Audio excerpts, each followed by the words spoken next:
अस्सलाम वालेकुम everyone, welcome back to my another video. तो आज के इस लेक्चर के अंदर हम देखेंगे फुल जॉइन के बारे में और क्रॉस जॉइन के बारे में। फुल जॉइन क्या होता है, उसको किस तरह से यूज़ करते हैं, इसका सिंटैक्स क्या होता है, और साथ ही साथ एग्जांपल्स के साथ भी समझेंगे। और क्रॉस जॉइन को भी सेम इसी प्रोसीजर के साथ एग्जांपल्स, सिंटैक्स, क्यूरी के साथ समझेंगे। तो चलिए वीडियो को स्टार्ट करते हैं। सबसे पहले हमारे पास है फुल जॉइन। ठीक है, अब फुल जॉइन को हम पहले डायग्राम से समझते हैं, फिर इसकी डेफिनेशन की तरफ जाएंगे। तो फुल जॉइन में क्या है, सबसे पहले आपके पास दो टेबल हैं, यहाँ पर टेबल 1 एंड टेबल 2। अब ये दोनों ही कलर्ड हैं। इसका मतलब क्या है कि फुल जॉइन में आपको टेबल 1 का भी सारा डेटा मिल रहा होता है और टेबल 2 का भी सारा डेटा मिल रहा होता है, और मैचिंग जो रिकॉर्ड है, इन दोनों टेबल्स का जो मैचिंग रिकॉर्ड है वो भी हमें मिल रहा होता है, इसीलिए इसको फुल जॉइन कहा जाता है। ठीक है, अब इसकी डेफिनेशन पढ़ते हैं। Full join returns all record from both tables. दोनों टेबल्स का सारा रिकॉर्ड हमें मिलता है। If there is a match it returns the matched record, if there is no match null is return. ठीक है, कुछ चीज़ें ऐसी होती हैं, कुछ कॉलम्स ऐसे होते हैं जो मैच हो जाते हैं तो उनका मैच रिकॉर्ड मिलेगा, और कुछ कॉलम्स जो होते हैं वो मैच नहीं होते तो उनका रिकॉर्ड तो मिलेगा लेकिन हमें नल वैल्यू रिटर्न हो रही होंगी।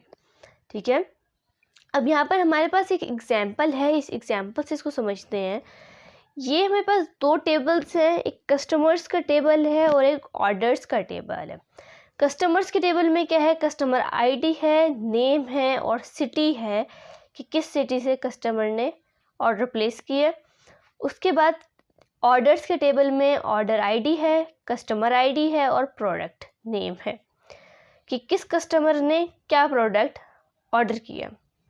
तो अगर मुझे लेना है इसका फुल जॉइन, तो फुल जॉइन की यहाँ पर क्यूरी लिखी हुई है, क्यूरी को समझते हैं। क्यूरी में मैंने क्या लिखा है, कस्टमर आईडी, कस्टमर नेम और ऑर्डर आईडी, 3 कॉलम्स लिए हुए हैं। कस्टमर आईडी इसको, ठीक है, कस्टमर नेम को, और उसके बाद क्या है, ऑर्डर आईडी को। ये 3 कॉलम हमने लिए हुए हैं।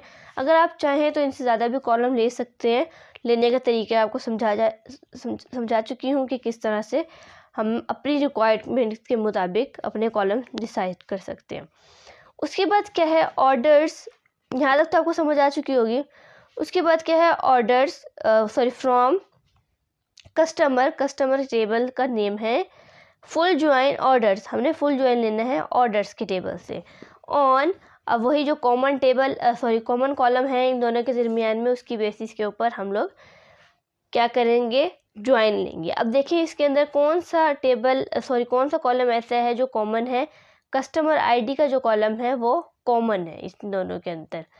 तो क्या करेंगे, इसके अंदर रिकॉर्ड मैच होने की ज़रूरत नहीं है। रिकॉर्ड मैच तो हो गई लेकिन वैल्यूज हमें सारी ही मिल रही होंगी। जैसे कि अब क्या है, हमने 3 कॉलम लिए हैं। पहले के रिकॉर्ड मैच हुआ है, 1 भी है इसके अंदर और यहाँ पर भी 1 है। तो क्या क्या मिलेगा, कस्टमर आईडी मिलेगी 1, उसके बाद कस्टमर का नेम मिलेगा अली, एंड ऑर्डर आईडी मिलेगी 101। ठीक है, फिर 2 है इसके अंदर, 2 का भी डेटा मिल जाएगा, 2 सारा, और इसी कस्टमर आईडी क्या है 102। उसके बाद जो 3 है वो मैच नहीं हो रहा है, लेकिन फुल जॉइन का काम क्या होता है कि लेफ़्ट जॉइन का भी सारा डेटा मिलेगा और राइट जॉइन का भी सारा डेटा मिलेगा। तो सबसे पहले इसको लिख लेते हैं 3 हसन,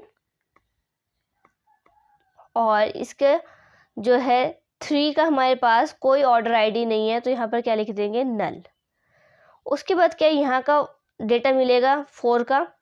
तो 4 में क्या है, हमारे पास ना ही कस्टमर आईडी है ना ही कस्टमर नेम है, सिर्फ हमारे पास ऑर्डर आईडी है। तो ऑर्डर आईडी क्या है 103, वो लिखेंगे 103, और बाकी दोनों चीज़ें जब हमारे पास नहीं है तो नल आ जाएंगी। ठीक है, तो इस तरह से हम लेते हैं आउटर ज्वाइन, मतलब दोनों टेबल्स का डेटा है लेकिन कुछ चीज़ें ऐसी हैं जिसके अंदर हमारे पास डेटा मुकम्मल नहीं है। जिस तरह से ये लास्ट वाला आपने रिकॉर्ड देखा, जिसके अंदर हमारे पास ना ही कस्टमर की आईडी है ना ही कस्टमर का नेम है, लेकिन हमारे पास ऑर्डर आईडी मौजूद है। तो बाकी जो चीज़ें मौजूद नहीं है उसको हम नल लिखेंगे और जो चीज़ मौजूद है उसको हम डेटा इनपुट कर देंगे। ठीक है। अच्छा, यहाँ पे प्रोडक्ट भी ले रखा है, सॉरी मैंने ये रिकॉर्ड छोड़ दिया। प्रोडक्ट आईडी अब आप ऐसे करें, इसका होमवर्क के तौर पे कर लें। ये चीज़ हमने डिफाइन कर दी, इस तरह से होगा और उसका प्रोडक्ट भी ये दिख गया आपको। ठीक है, आई होप सो आपको आउटर ज्वाइन या फुल ज्वाइन कह सकते हैं, इसको समझ आ चुका है। उसके बाद हमारे पास अगला ज्वाइन है क्रॉस ज्वाइन। क्रॉस ज्वाइन के यहाँ पर हमारे पास डायग्राम है, इसको डायग्राम से पहले समझते हैं एक दफ़ा। तो डायग्राम में अगर आपको देखने को मिल रहा होगा कि टेबल 1 जो टेबल ए है उसका जो पहला रिकॉर्ड है उसको आप क्या कर रहे हैं, प्रोडक्ट इससे के साथ भी शो कर रहे हैं और इसके साथ भी शो कर रहे हैं। मतलब कि पहले रिकॉर्ड को आप टेबल बी के सारे रिकॉर्ड के साथ मैच कर रहे हैं। उसके बाद क्या है, अगला रिकॉर्ड को आप क्या कर रहे हैं, फिर टेबल बी के सारे रिकॉर्ड के साथ मैच कर रहे हैं। ठीक है, तो ये होगा बेसिकली क्रॉस ज्वाइन। अब इसकी डेफिनेशन पढ़ते हैं। Cross join return the Cartesian product of two table. ठीक है, इसके अंदर क्या होगा, एक टेबल की एक रो दूसरे टेबल के सारी रोज के साथ मल्टीप्लाई हो रही होंगी। ठीक है, मतलब पेयर बना रही होंगी। इट पेयर्स एवरी रो, आपके लिखा हुआ है it pairs every row of table A with the every row of table B. Table A की हर रो टेबल बी के हर रोज सारी रोज के साथ पेयर बना रही होंगी। अब इसके अंदर क्रॉस ज्वाइन ऐसा ज्वाइन है जिसके अंदर हम कंडीशन नहीं लगाते, मतलब हम कॉमन जो होता है, कॉमन कॉलम जो होता है टेबल्स के दरमियान, उसकी हमें ज़रूरत नहीं होती है। ठीक है, तो इसका सिंटैक्स देखते हैं। Select table A, column A और बी जितना भी हमें डिफाइन करने हैं वो, उसके बाद लगाएंगे फ्रॉम टेबल ए और cross join table B. Let, बस इतना सही काम है इसके अंदर। आपने इसके अंदर कॉमन कॉलम का जो काम था पहले जो सारे ज्वाइंस में करते हैं, इसमें वो चीज़ नहीं है।